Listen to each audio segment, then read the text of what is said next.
A judge denied bond for Kamisha Cottrell, a director of nursing, as well as Shakima Brewer, who was a night nurse. The Colonial Heights Deputy Commonwealth's attorney believes the two contributed to the conditions that ultimately led to this resident's death.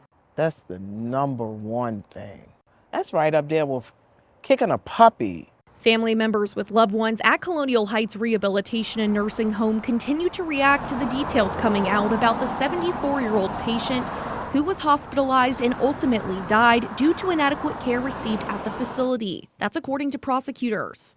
Innocent babies. On Friday, 2 of the 4 staff members who are facing felony charges appeared in court for the first time.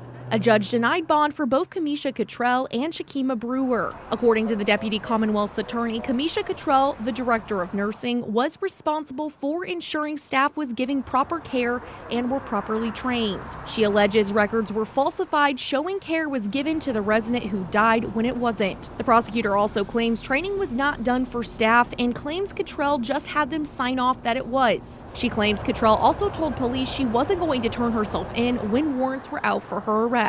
The prosecutor claims Brewer was the night nurse responsible for taking care of the resident the night before she was transported to the hospital, where she later died. She alleges Brewer falsified records saying the resident's wounds were fine, intended to when they were not.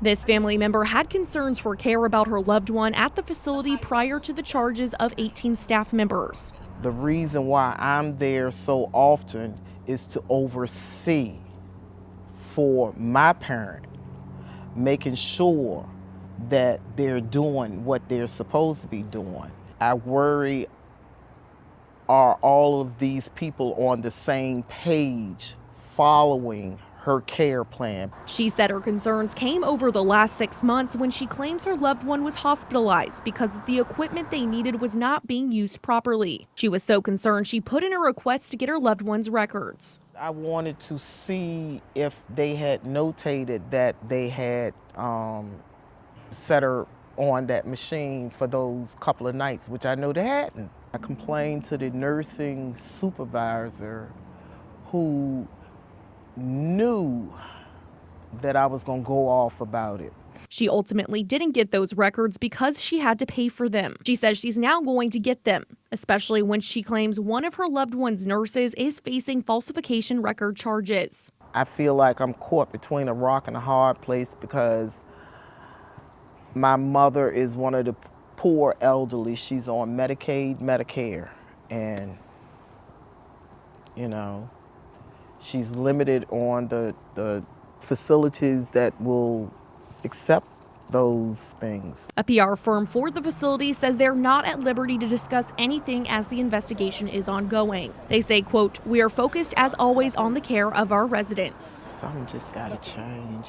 I should be able to just freely come and visit with my mother, my parent. I wish I had more confidence in them.